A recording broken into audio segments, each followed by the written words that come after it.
So, in the next half of this last lecture, I'm going to basically talk about how we create the right entanglement, these graph states, the specific entanglement that we want to get from these photons. As part of that, here is an exercise which it really would be useful for you to do if you want to understand photonic quantum computing. I'm going to tell you kind of how it works out, and it builds on the exercise I left at the end of the last lecture. This is an 8-port interferometer, so there's 8 modes. 1, 2, 3, 4. Let me do it here. There's 4 modes here, and these 4 modes have 1 photon in each of them. And then there's 4 modes that have vacuum. So these ones are empty, 0, 0, 0, 0. Oh, sorry, I'm drawing these are Fock states now, so I need to use the curly cat notation. Okay. So I start off with 4 single photons and 4 empty vacuum modes. I do Hadamard type, so 2-mode beam splitters between 1, 5, 2, 6, 3, 7, and 4, 8. Okay, so that's what these are. So these lines, where there's a crossing, that's just 2 photons that cross each other. There's no transformation that happens, no interaction there. So mode 1 just goes all the way through like this, but it has this, which is a 50-50 beam splitter, this Hadamard beam splitter. Okay? So the state at that point, if I just zeroed in on what this state looked like over here, it would look like 1, 0 plus 0, 1, where this is mode 1 and this is mode 5. That's what that Hadamard beam splitter does. Okay? And similarly, I have a 1, 0 plus 0, 1 and a 1, 0 plus 0, 1 between modes 2 and 6 and 3 and 7 and 4 and 8. Okay? So really, if I tried to write the whole state out, I would basically have 1, 0 plus 0, 1 tensored 4 times. And if I wrote that state out collecting the terms on in the right mode order, you get something like, I'm going to cheat and sort of write in one ket, these are modes 1, 2, 3, 4, and these are 5, 6, 7, 8. That's just saying, look, if the 4 photons go through, into modes 1, 2, 3, 4, then no photons go down from these beam splitters into this final thing here, so that's why I get a piece. So this is my state psi at this intermediate point after the first beam splitters. But maybe I get like 0, 1, 1, 1, 1, 0, 0, 0, and a whole bunch of terms like this. 16 terms, 2 to the 4, 16 terms when I expand this whole state out. And then I send, so that's the state at this point, and then I send it through the send modes 5, 6, 7, 8, so these are 5, 6, 7, 8. I send them through that double Hadamard interferometer that I showed you at the end of the last lecture. And then I look at when I get 2 clicks at 2 different detectors. So when I get 2 clicks at 2 different detectors, it must be that out of this 16 state superposition here, I live in a universe, if you're a many worlds believer, in which 2 photons ended up here and 2 photons ended up coming out in modes 1 through 4. Okay? And in that part of the wave function, there's really only 6 possible states that look like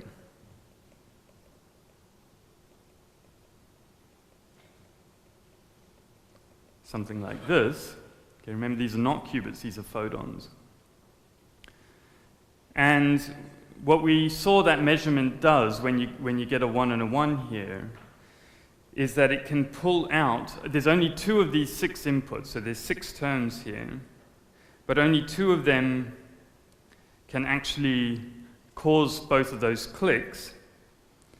And so the upshot is, and I'm leaving this as an exercise, mainly because I can't do it anymore, but the upshot is that you collapse with some probability, and the exercise is with what probability, depending on the detection pattern, you can collapse the output state of modes 1 through 4, you can collapse to state psi out 1, 2, 3, 4, which looks like this: 1, 0, 1, 0, plus 0, 1, 0, 1.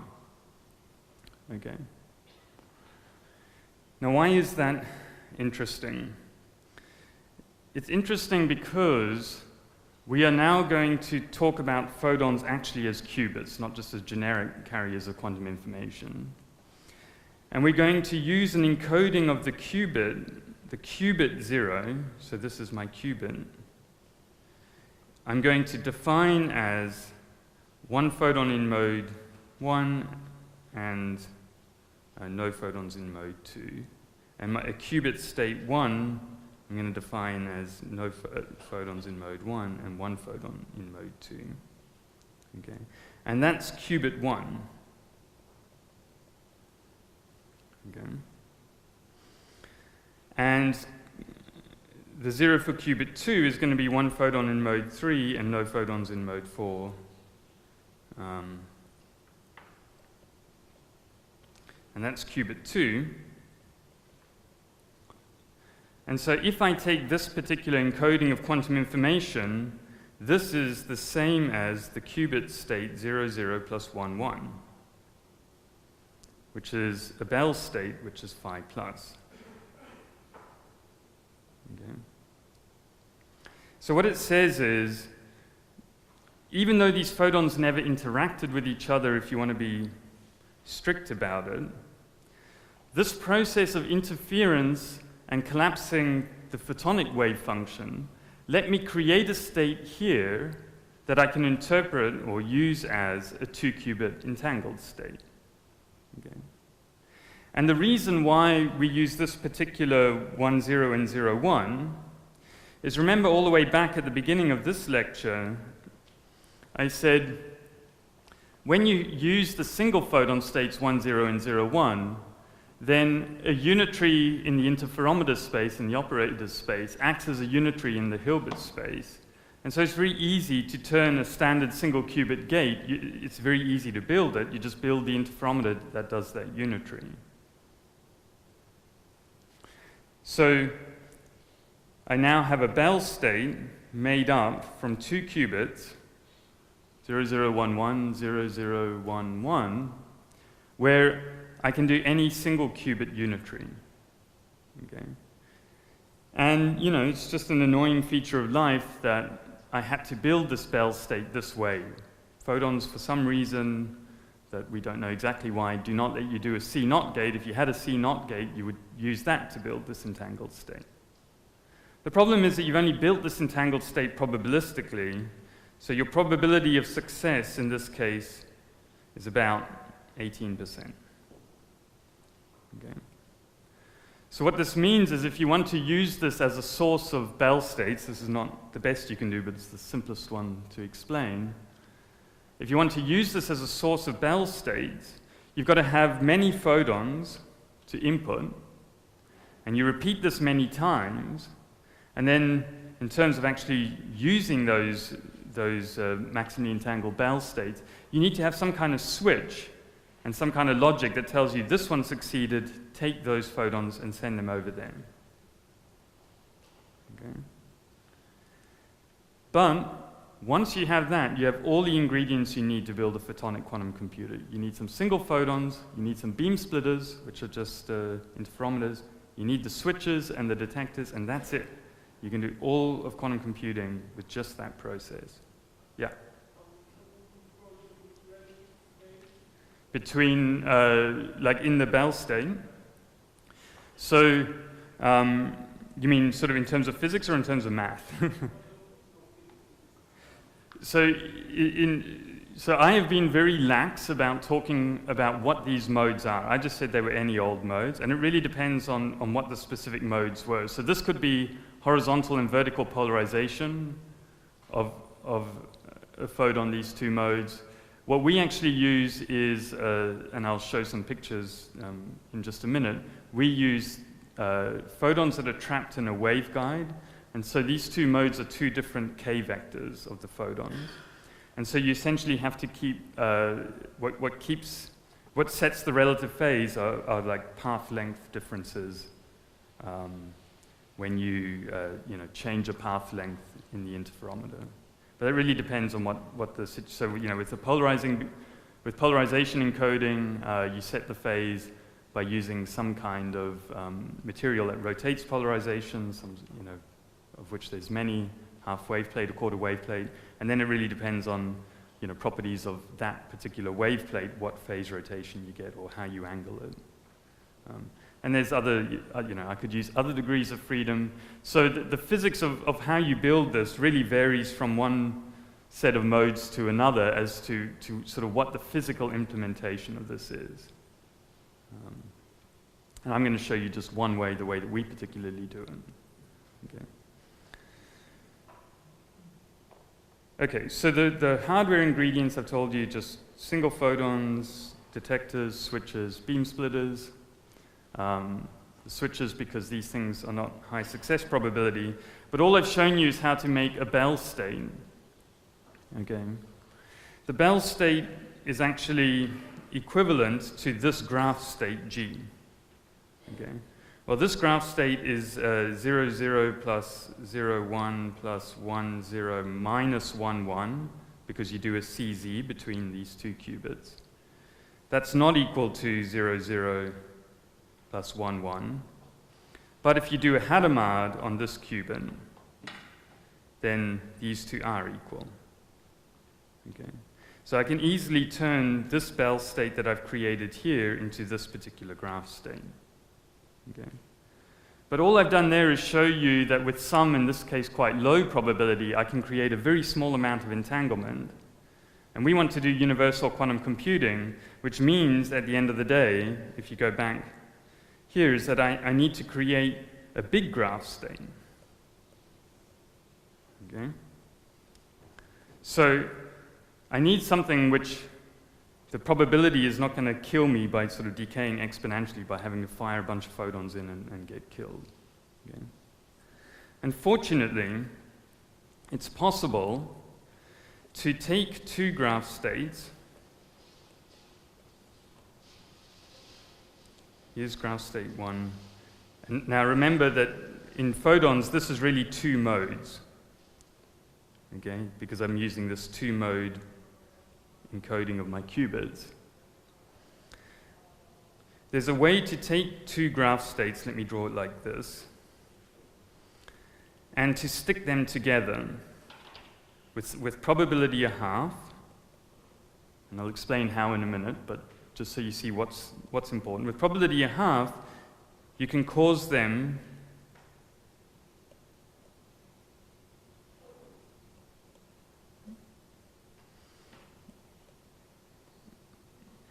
to basically stick together. Let me draw a slightly different color.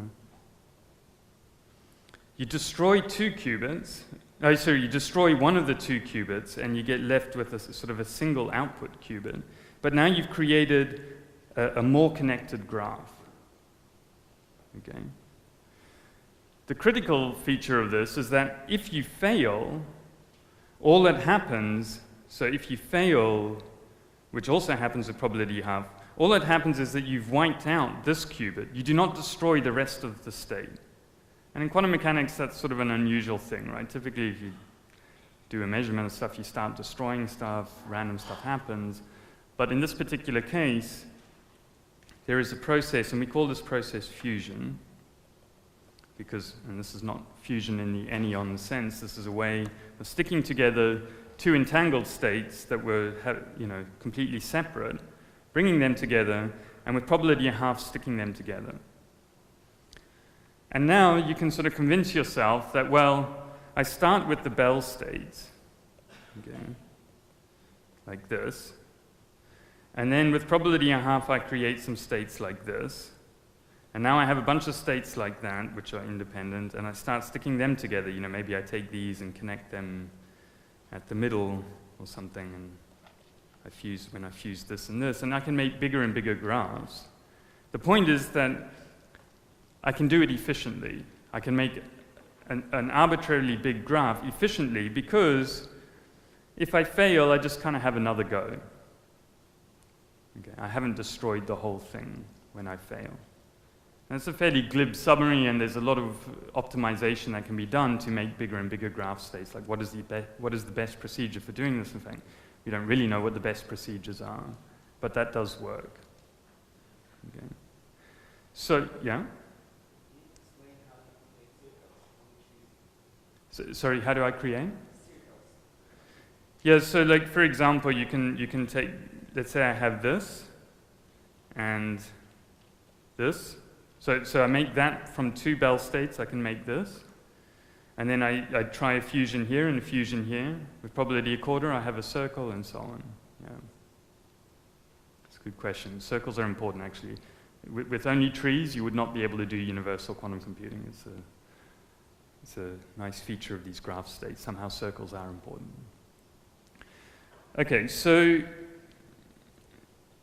so now I've just told you that this fusion is possible.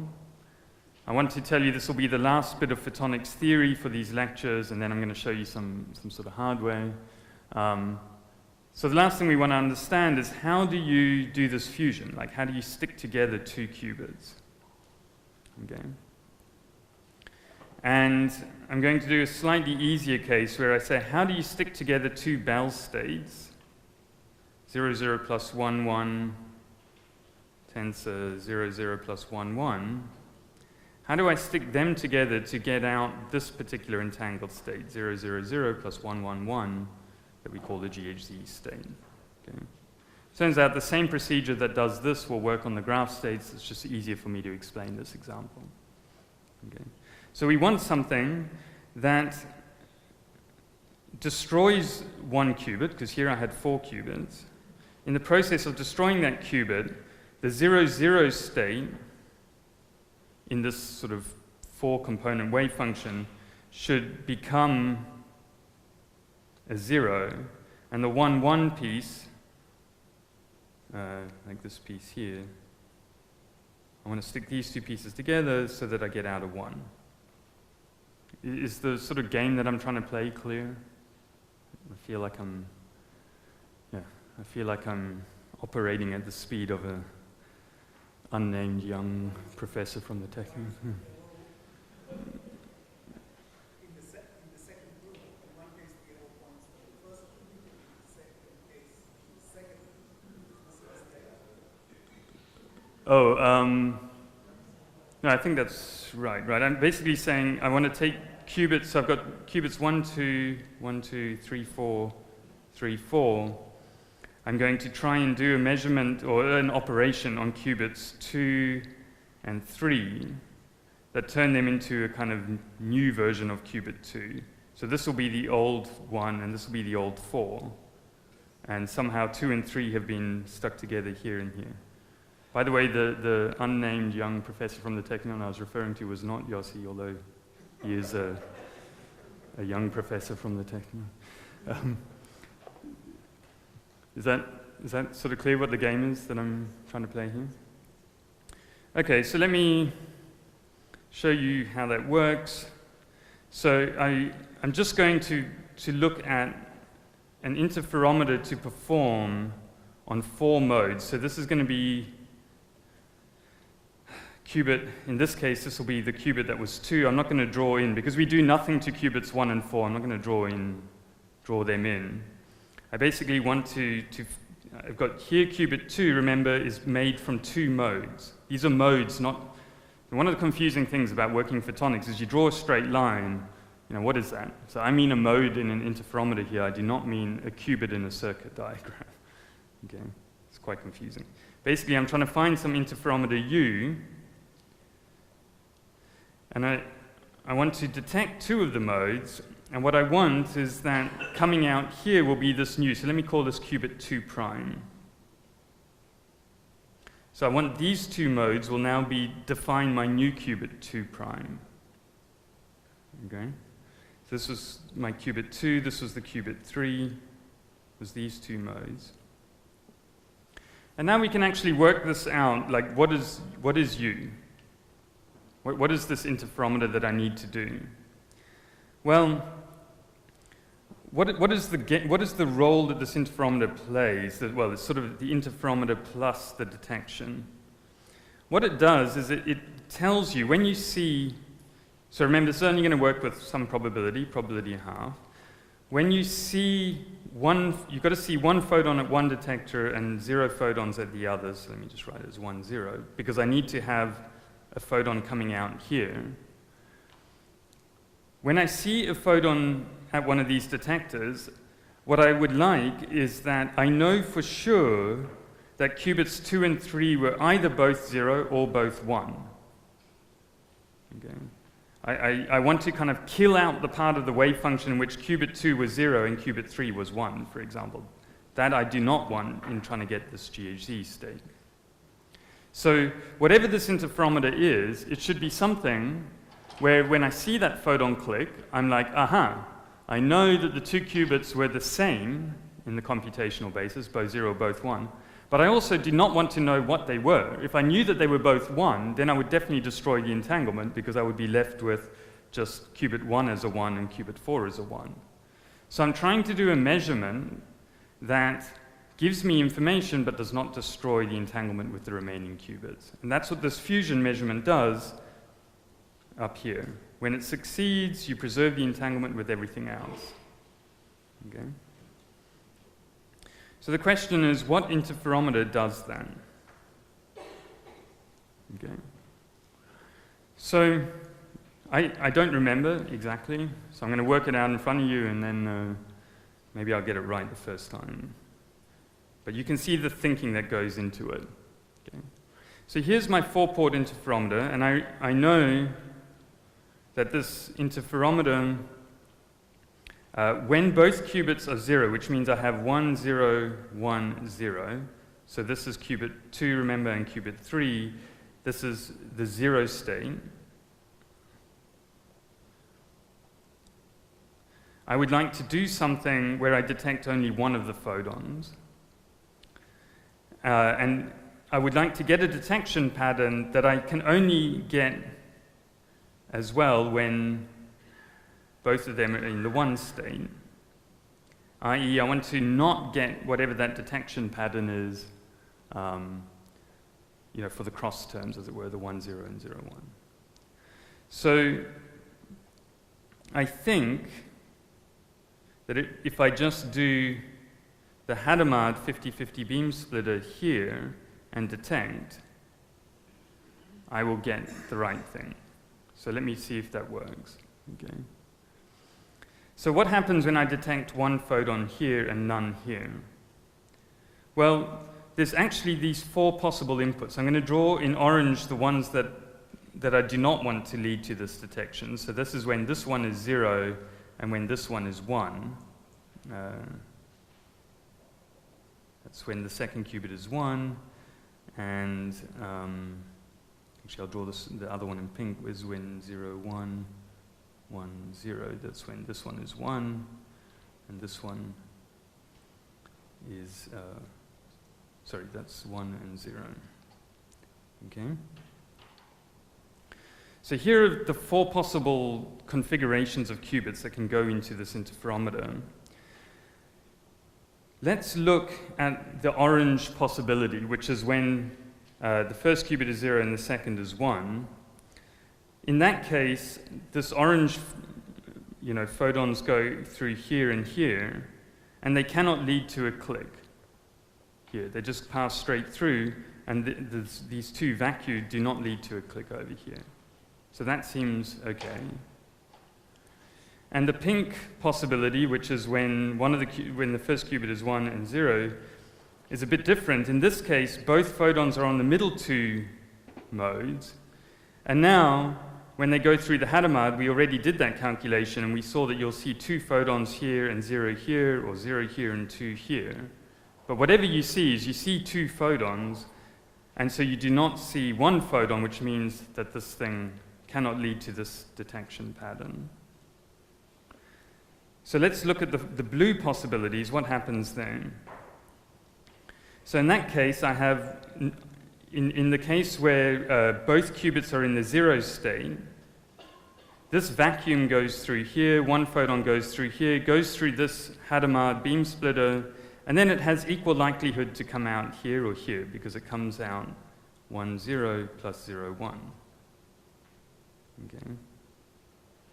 So when I see one photon click here, it definitely could have been that both of these qubits were in the 0 state.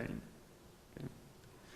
But it could also be that both of the qubits were in the 1 state, because it could have been that I had one photon here and 0 here, this piece here, and that could have gone through and also with equal likelihood given me a 1 and a 0, a click. So I've now talked you through, obviously you can sit and write the equations out, but I've now done what I set out to do, which was to do an operation that with some probability, if the two qubits were in the state 0, I know, look, they're both in 0 or they're both in 1, but I don't know whether or not they're actually both 0 or actually both 1. Yeah?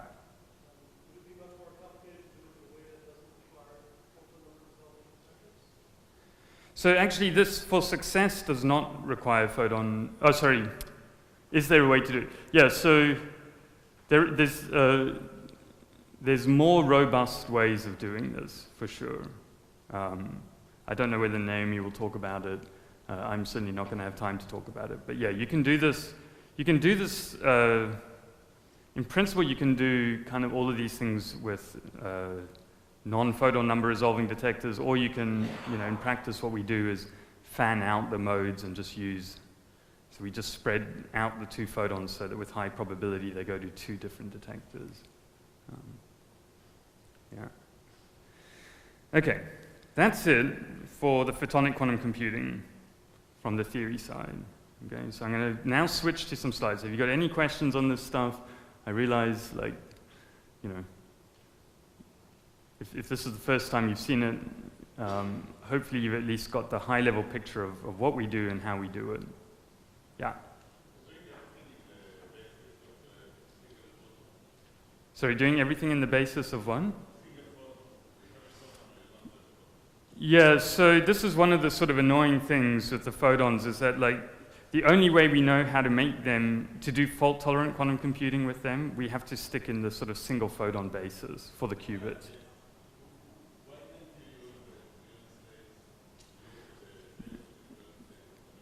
So, the problem is if you use coherent states is that you've then got to create cat states, something like this. That requires some nonlinearity. That requires you can't do that with the linear optical transformation. The nice thing about the linear optics is that we can make it extremely precise, like arbitrarily good, basically. Whereas this kind of thing requires squeezes and things which we can't do.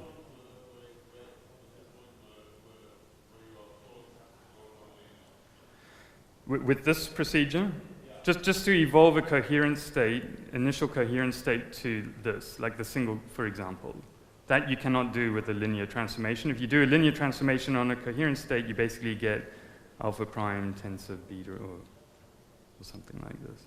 Like you don't create the entanglement base. Coherent states just evolve to product states under linear optics. You don't get any entanglement. Yeah. Okay.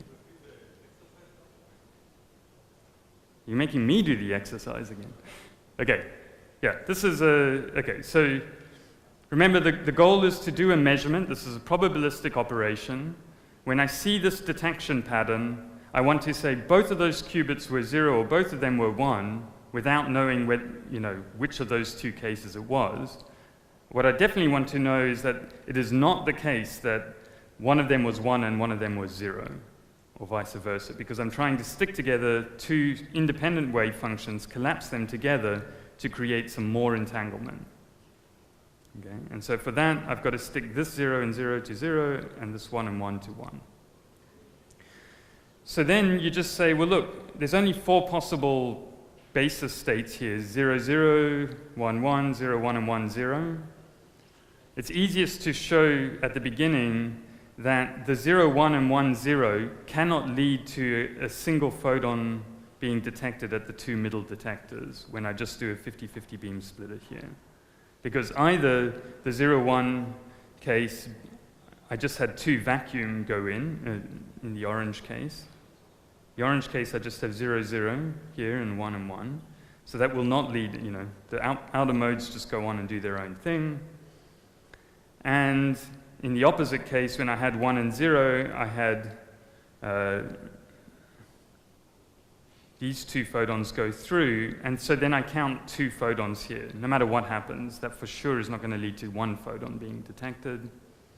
And so the last remaining subtle thing is, does the measurement tell me that it was 0, 0, or tell me that it was 1, 1? And basically, you don't want to know. You want to be ignorant. Okay? You want to get this outcome. You want to detect a photon there and not know whether it was whether both qubits were 0 or both qubits were 1. And it turns out that it does, because if you look here, both of those input options have just 1 photon going into the middle 2 modes. That 1 photon is split equally, equal amplitude, by this Hadamard beam splitter. And so they both are equally likely to cause a detection here of 1 photon, or at the other one of 1 photon. The only thing that changes with which detector gets triggers is just some relative phase in the final entangled state that you create.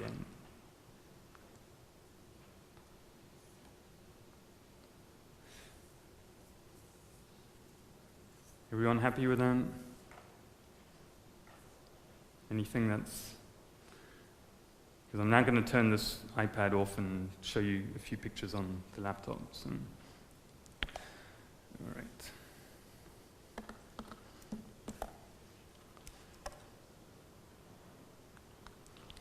Okay, so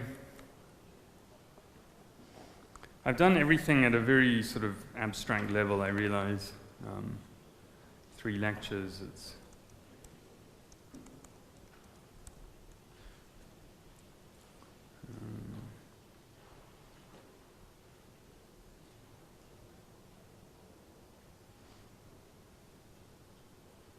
Okay.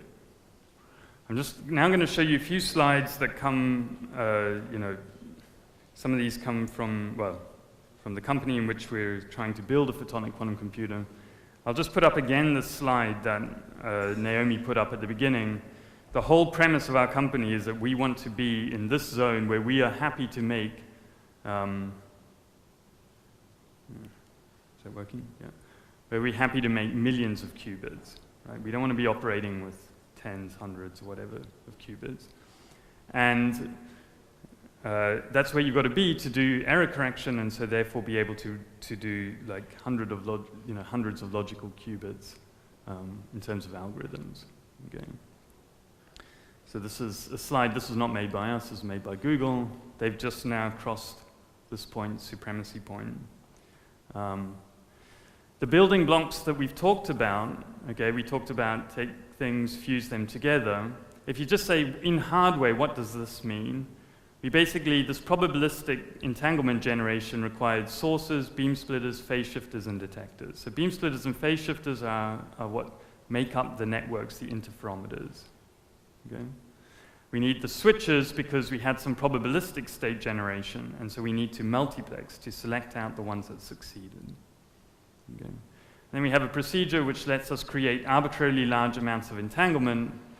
And the key thing that you'll hear more about from Naomi is that entanglement has a very specific structure that makes it robust so that we can do fault-tolerant quantum computing. It's not good enough to just have any old entanglement. We have to do single qubit measurements because I said we take this state and then we do the single qubit measurements to sort of run the algorithm. But the single qubit measurements are also just beam splitters, phase shifters, and detectors. And these beam splitters, phase shifters, and so on can be made incredibly precise. If you want to, you can make them down to this is one example. You can do much better than this, down to sort of 70 odd dB, which is like a 10 to the minus 10 Pauli rate or something crazy. Something that you just would ignore.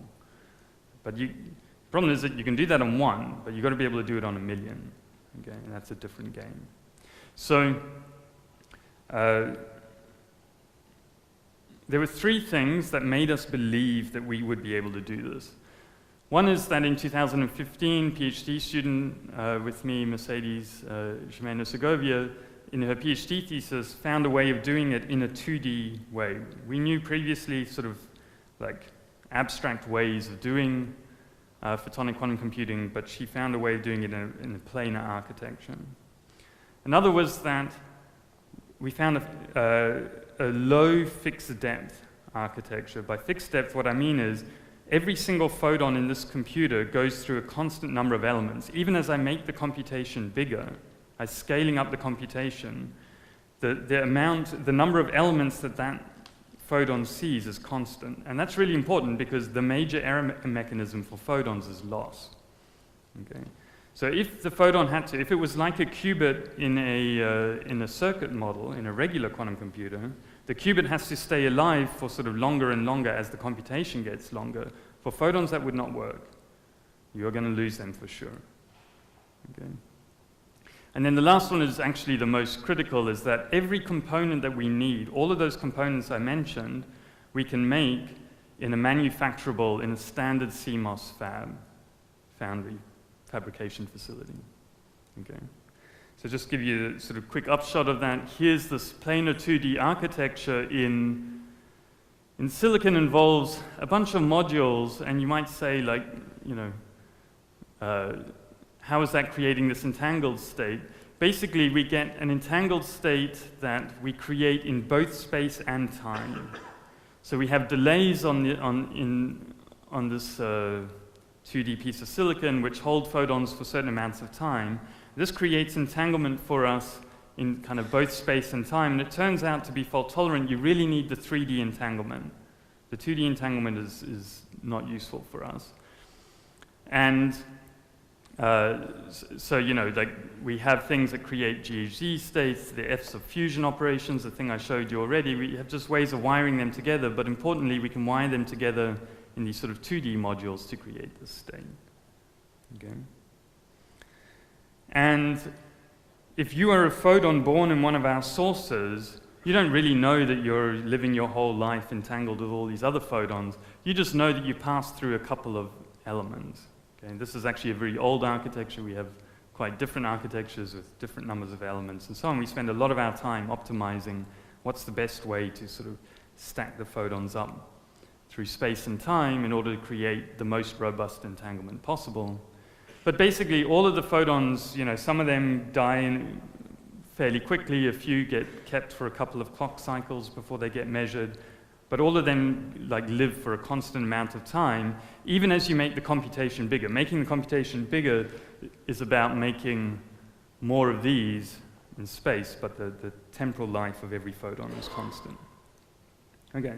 And then the last point about CMOS compatibility, all of the components that we make, you can make with standard existing silicon photonics. So silicon photonics, for those of you who don't know, is a big part of like classical computing. The optical interconnects and data centers are basically made from silicon photonics. It's, you know, just essentially confining light by cutting holes in silicon that drag the light around. And in the classical world, it's used for LiDAR, for self-driving cars, and for optical interconnects, and a bunch of things to do with communication. But they need to make the same components that we need to make. The performance specs are different, the things that they're interested in terms of optimization are different, but the sort of same fabrication type processes are used. Okay? So here is what we do. The light is confined into just sort of, the wavelength of the light is actually around a micron or 1.5 microns, but we confine it in these silicon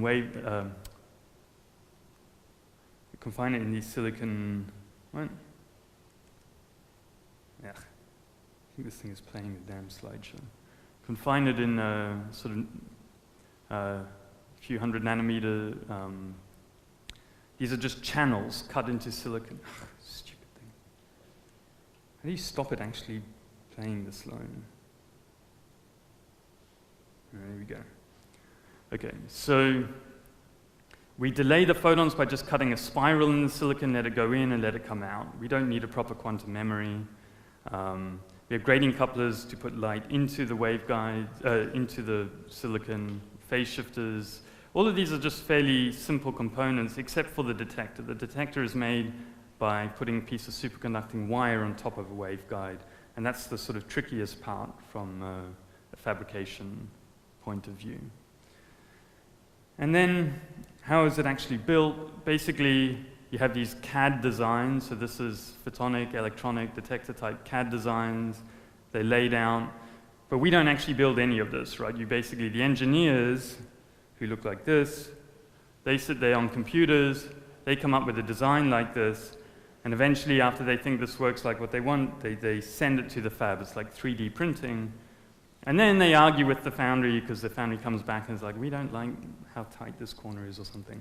So they have a bit of back and forth. And then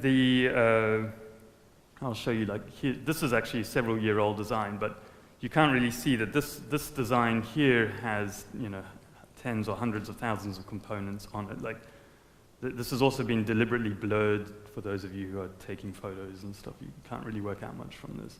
But you basically have this computer-aided design that lets you tell the foundry, make this for me, and it just tells it how many layers. So different things use different numbers of layers of etching away and adding on stuff, and But the sort of critical thing from our perspective is that we send this stuff to the same foundry that is building your laptops and your iPhones.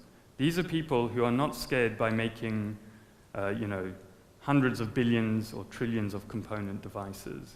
And they make them extremely precisely. This is not being done in the back of some university clean room. This is being done by the same people. Yeah? What do you use for your single photon sources?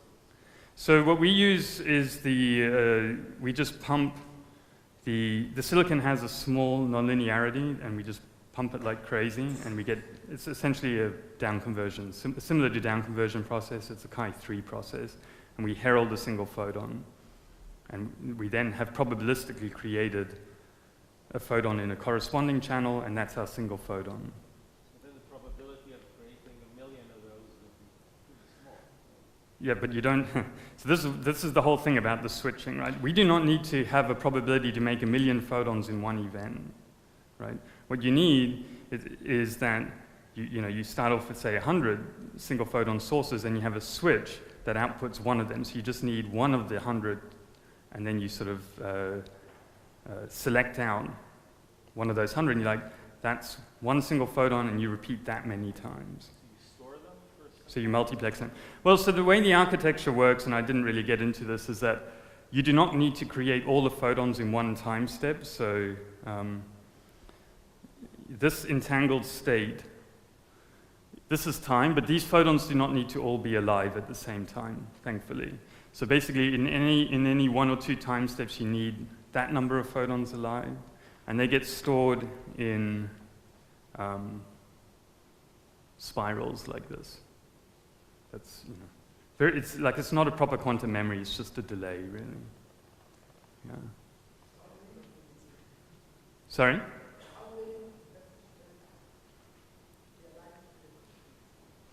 So to do a full fault-tolerant computation, you're looking at, depending on how big a computation, what your logical error rate is, you need sort of on the order of, between 10 and 100,000 physical qubits.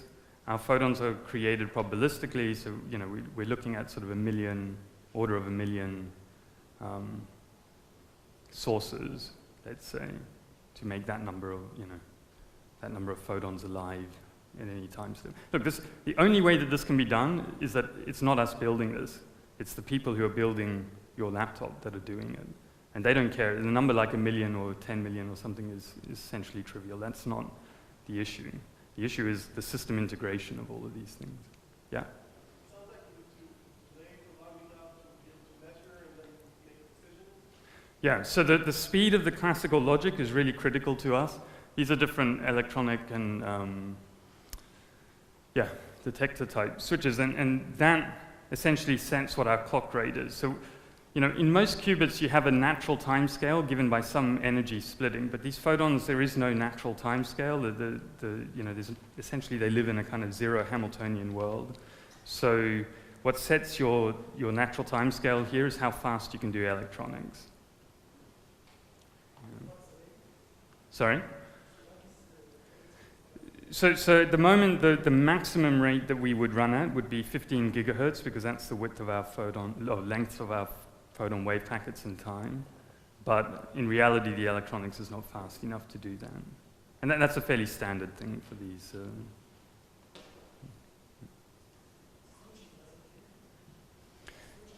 So, look, there's 100 gigahertz switches out there, but they're just too lossy. So what limits us is the loss of the switches, not the speed of the switches.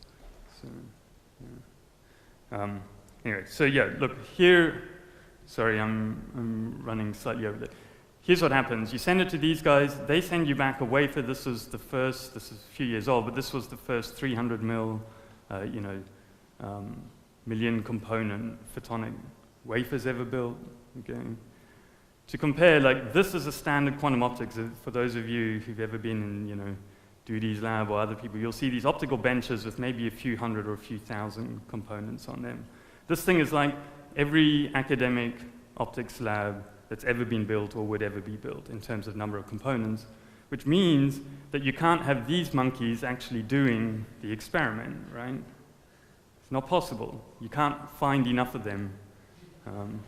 So what we have to do is we have to have a robot that goes through and does all of the measurement and sort of uploads it to databases. Everything has to be automated.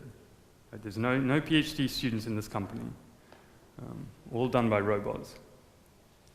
And what the robots tell you then, they send you back very detailed models of the components across a full scale, like million of component wafer. Here's an example where we wanted to compare two different foundries, compare different propagation losses and things like that.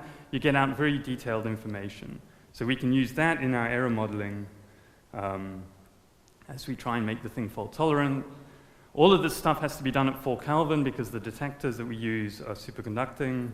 One day they'll be room temperature, but at the moment, room temperature is not good enough. Those modules have to be packaged and to build. The size of the final machine is sort of basically a small room, like a small data center. Yeah?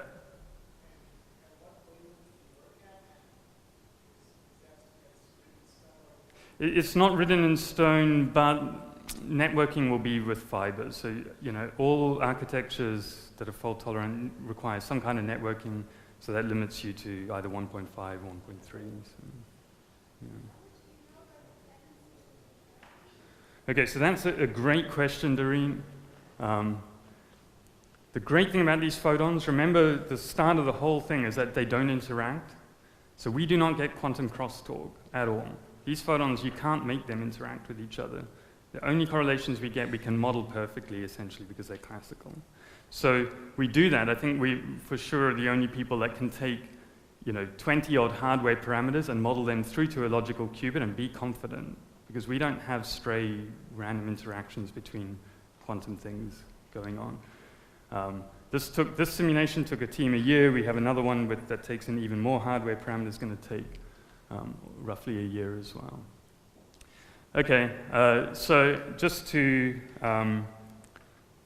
sorry, I'm really late, but the final machine, I've talked about a little bit of physics here. There's a ton of stuff that goes into the classical processing, decoding, fault tolerance, working out the algorithms. Naomi will tell you a bit more about it.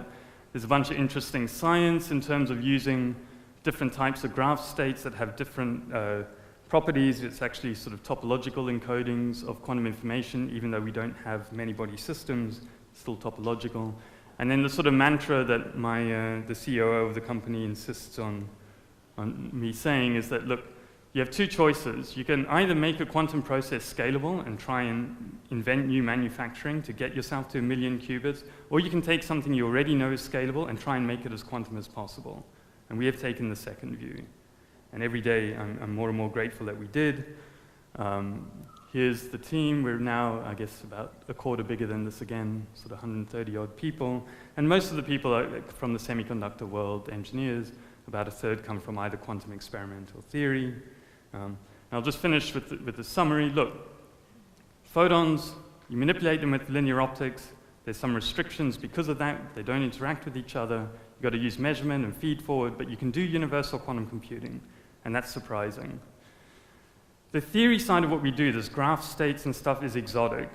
And this is one of the reasons why, people just haven't really learned it, is like they don't want to learn new theory. But it's interesting. I think it's interesting quantum science. But the hardware that, we've sort of put the difficulty on the theorists and not the engineers. And the hardware that we're building, the experiments that people are doing, are not exotic. They're just, hardcore silicon photonics. And all of the components that we need, there's no sort of new components required. It's stuff that's already can be built at the millions, tens of millions of scale. And the question is, can you build it good enough, but more, can you integrate them on those scales, keep all the properties quantum, and build yourself a photonic quantum computer? And, hopefully I'll be back here in a couple of weeks telling you, yes, we've done it. So, all right, I'll leave it at that.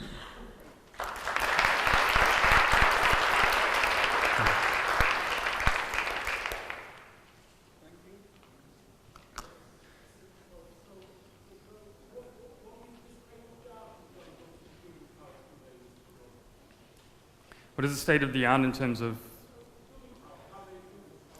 Yeah, so the way we view it is that you don't have qubits till you have logical qubits, which means you need many thousands. And because of this, building the large-scale stuff from the start, the best analogy I can think of is, look, everyone's trying to get to the moon. You have two choices. One is you build a building, and then a bigger building, and you go and invent concrete, and you build the Empire State Building, and you add a mast, or you go and build a rocket. Okay? We're building a rocket. We'll either get to 1 million qubits or to no qubits. We're not building up qubit by qubit, except maybe in logical qubits one day, but we don't have a number of qubits. If you want me to, if you give me enough money, I'll produce for you, millions of photons entangled with each other, but it's not a fault-tolerant entangled state. It's not logical qubits. It's not interesting to us.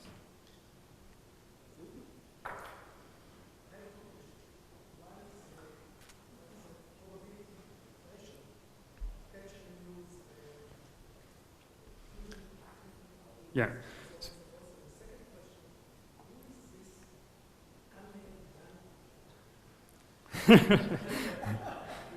I would like to answer the second question, but I'm sworn to secrecy. So the thing that you're asking sort of is really a bigger question, which is there's a parameter space. So every component has some performance metrics and some, like, let's say, imperfections. So for a switch, you have the speed, a dynamic range, or for the detector, you have not just an efficiency, but feed-forward amplification. So there's, somewhere between, well, let's say it's over 20, but less than 50 parameters that we simulate and say, like, here's a volume of space in that parameter space that is fault-tolerant. Okay? That if you can get, within that parameter space, if you can hit a point anywhere in this, you can build a fault-tolerant machine. If you're out of it, you cannot. Right? And so, if you just go in any direction and you look at only one imperfection, you can find, like, oh, look, I only need detectors that are, 50% efficient or something. That's not a valid claim. I mean, it's the sort of thing you might say in academia, because what you really have to say is, like, when all of these things are put together, which architecture, which way of putting them together am I going to go? Because they trade off against each other. If your detectors are better, your switches can be worse and vice versa. And so, I mean, this is what we do. We spend a huge amount of time improving, simulating, trying to make that volume better, make it better in different directions, and and make sure that we can take into account all of the different manufacturing imperfections as part of that.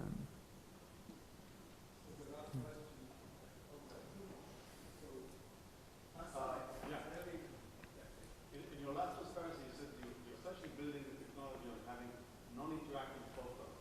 Yeah. But the technology, when you scale it up, seems to be strong interacting with the solid state that is acting with it, and you are making it in a very... So these photons feel no heat. Their optical frequency, the world around them is microwave they're so far decoupled from the world around them that it's unmeasurable how, what their decoherence is. The primary error mechanism, the primary errors are caused by us, not by the environment. The errors are caused by us not making devices that are good enough, so that we don't set a phase shifter properly, or we too slow on something, or whatever it is. We don't have decoherence. I mean, people have tried to measure it. It's just unmeasurable, like in the conventional sense, by coupling to some environment that's in a mixed state. Just not the case. And I showed that sort of one dip. I mean, we can do this to, an incredible. Well, LIGO, for example, is essentially doing something similar, right? Like you can make these things far beyond any fault tolerance threshold, and the way fault tolerance is, there's no point polishing the firewood if that's not the limiting factor in building your quantum computer. There's no point making it any better than you need it to be. So if linear optics and measurements can entangle photons with detection imperfections lead to correlated errors? Sorry, say the last part? So would detection imperfections lead to correlated errors? So yeah, like everything. So the point is that you get correlated errors, but they're in a sort of bound, simulated way, like easily simulatable way. In fact, like Naomi's a better person to ask about this. That you don't get unknown interactions. You kind of only have like known unknowns, as it were. And so, and because the photons have this constant depth, you kind of have a kind of constant backwards light cone, and this lets you like essentially bound your error modeling in a way that I don't believe is possible when you have interacting qubits. I'm pretty sure it's not.